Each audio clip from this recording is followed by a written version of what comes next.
Hello and welcome back to Initial Solution. In today's tutorial, I will show you how to sync a folder in Dropbox. So let's have a look now.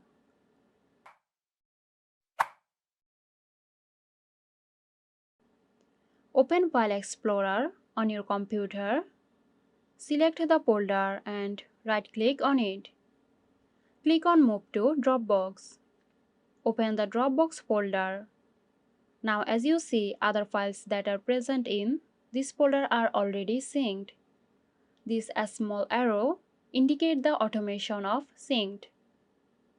After moving your file, Dropbox will start syncing your files.